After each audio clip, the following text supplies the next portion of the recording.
Welcome to part 2 of the Hidden Details series for Zelda 1, our weekly scavenger hunt for secrets that have gone over our heads. Last week we made our way through most of the map of Zelda 1 and gathered so many useful items before the very first dungeon, and today I have 27 hidden details that you may have never noticed. Last week we left off purchasing the blue ring for 250 rupees, just having enough to spare and buying it. This isn't as much of a hidden detail as it is a hardware limitation, but the absurdly low rupee holding capacity of 255 isn't intentional, but more or less a necessity. The NES being an 8-bit console stores rupees as an 8-bit integer, where there are 8 spaces comprising only of the numbers 0 and 1, thus only having 256 possible numbers, which whittle down to 255 as the game must include the number 0. Enough of that math lesson, as the merchant and Link are wearing matching outfits now. How cute. Having an absurdly low memory means the characters and objects are going to share color palettes. Or we can assume the merchant thinks Link always looks really cool and wants to copy him. We now make our way over to the center of Hyrule and finally enter our first dungeon, level 1. But of course, entering a brand new area wouldn't be complete without a new hidden detail, and one I never knew about. If you leave the dungeon as soon as you enter it, you will return and find that the previously locked door is magically unlocked now. Well done to his lockness for pointing this out. We can navigate level 1 with relative ease, as we can have 3 keys at our disposal before unlocking any door, as we meet enemy keys and Stalfos along the way for the first time ever. Now we push this block up to enter this blocked off room where the old man tells us Eastmost Peninsula is the secret. I'm normally going to be harsh on the cryptic messages the game will be giving us, but this secret is quite well told, as there is one lone peninsula on the eastern part of the map that we already discovered the secret of. I still think it's weird to expect players to guess running into an invisible wall, however. Now that I look closer at him, there's something a little off about him. Thanks to Swagmaster, he pointed out that there is indeed a difference between the old man of the dungeons versus the overworlds. It appears to me that he has longer ears, a bit more hair on the sides, a fuller beard, a less filled-in cloak, and more exposed criminal hands. Perhaps he's impersonating the king. Let's kill the imposter and oh, another fun detail, the old man knows self-defense and you can attack him. Take a look at the frame where the old man is hurt. Looks like he's a fan just like the merchant. And he's gone from the old man to the dude who frequents certain shops in Colorado. Oh, and Peninsula only has 1 N, not 2. That's kind of embarrassing for them. Let's continue through our first dungeon by heading north in search of an item that will be hidden. The only item you need in your life is your heart, man. Okay, ignoring the dude, we finally grab a goodie that will be useful to us against this dungeon's boss. We already bought some arrows, which are drained by our rupee counter.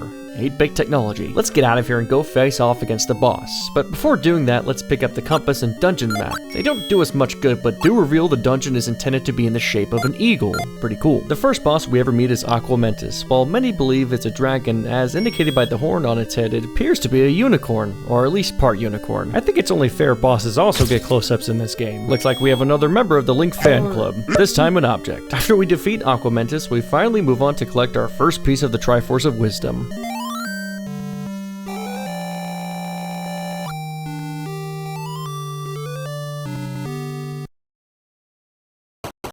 Let's waste no time and head for level 2. As we do head on over, let's take note of something interesting going on with the overworld music if we have low health.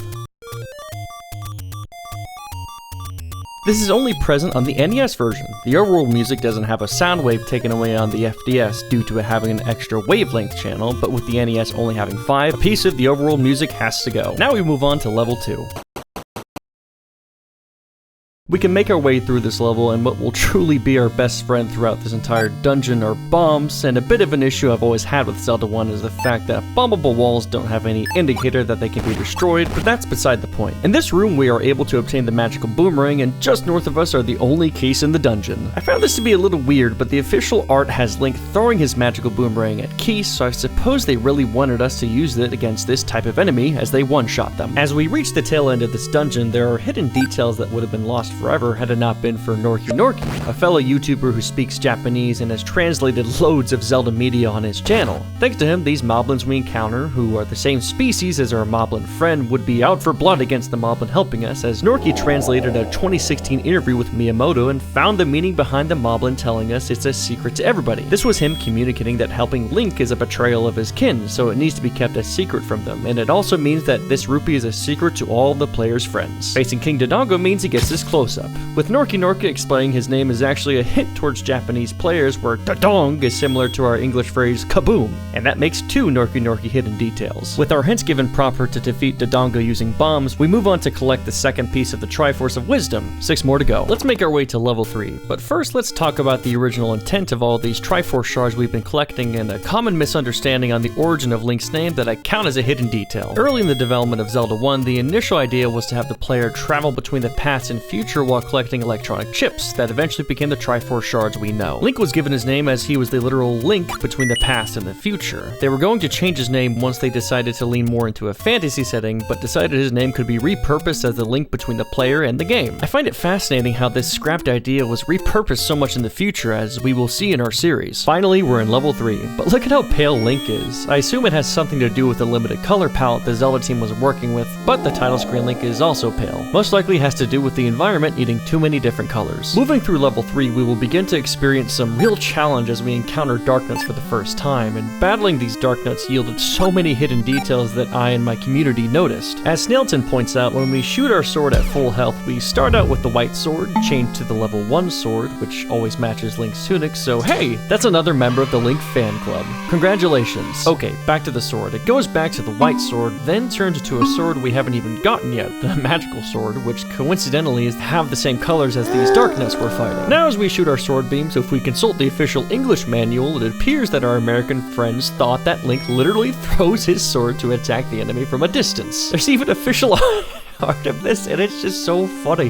He doesn't exactly look stoic here, and a mistranslation makes this reality so great. I'd also like to point out that while Link in-game is left-handed, this official art and many others show him right-handed. Sorry to those nostalgic for left-handed Link. Looks like even the first game had him as a righty to some capacity. We head downstairs and grab the raft, which will help us get to level 4. Now, as we head through the entirety of the rest of the level, I did forget to mention that the previous level is in the shape of the moon. Regarding the shape of this level, and hoping YouTube doesn't demonetize me, let me explain this shape. This is the manji, a very different symbol from one us Westerners are currently thinking about. Its roots come from ancient civilization in India, with the symbol arriving in the Zelda team's homeland, Japan, around 6th century AD. So it has been around Japan for hundreds of years and ultimately symbolizes well-being and good fortune. Not to mention this symbol is mirrored from the 20th century appropriated symbol. Okay, now that I'm off the sand, let's fight the boss of this level, the Manhandler. Not before getting a good close-up of him, however. One very well-placed bomb can take care of this boss, and just like that, we have 3 pieces of the Triforce of Wisdom. Ahead of us, level 4 is just a short trip away. This would be a good time to address comments about why Nintendo dropped the title The Hyrule Fantasy when this game was released a year later in the West and simply titled The Legend of Zelda. When bringing the Hyrule Fantasy to the States, Nintendo was aware of another game to be released later that same year called Final Fantasy. However, this wasn't the sole reason. It was a combination of the public recognizing the game as just being Zelda, the initial title being way too wordy, and of course avoiding any comparisons to the upcoming big release by Square Enix. Overall, a good decision. Our friend Norki also made a connection about the initial title in his Lost in Localization episode of Zelda 1. It's in regard to Zelda 1 director Takashi Tezuka's love for high fantasy novels like J.R.R. Tolkien. This probably served as inspiration in the naming of Hyrule Fantasy, as we can see in this analysis by him. Seriously, go check out this video. Godspeed to the British, and I shall link the video in the description. Okay, sorry. Level 4 is upon us. We sure are collecting a lot of keys, and as we head up, we can take note that this level's shape isn't that of a snake, so that makes an eagle, the moon, and the manji so far. What do you guys think this all means? Maybe it will all eventually link to something. As we push this block and head down to grab our new item, the ladder, I wanted to point out another hidden detail that I'm not sure was intentional, but every single block puzzle in Zelda 1 is solved by pushing the leftmost block in the center row. This has been true for every dungeon up to this point, and we can even see this as we head up to the penultimate boss room way up ahead and find that this solution is still present. Now we encounter a Gleeok, a multi-headed monster who's going to make a rare reappearances in the series. There really is no strat to this boss other than swinging like a madman before he goes down and allows us to collect the 4th piece of the Triforce of Wisdom. But before we leave, there's a really important item I left in the item room. My new 1-year members! Thank you guys so much for having my back for more than a year and supporting me. Dylan Yuhi, Omega Man, HUD, Jackaboy, Stu Pickles, Spartan2236, Emily Newstead, Andrew Langlewis, Boston Dude, Eric Williams, such a nice guy, Kings is Meatball, and Genevieve! Thank you guys all so much for being members. Please join our Discord, subscribe to the channel, and check out part 1, all that good stuff. YouTube has also introduced a brand new feature called hyping, so if you want this series to be shown to more people, we can grow our series to have as many comments as possible for future videos, enhancing the quality. Please also do leave a comment on any hidden details you know of in Zelda 1. They have proven to be very useful and help out a tremendous amount. I'll see you guys next week for part 3.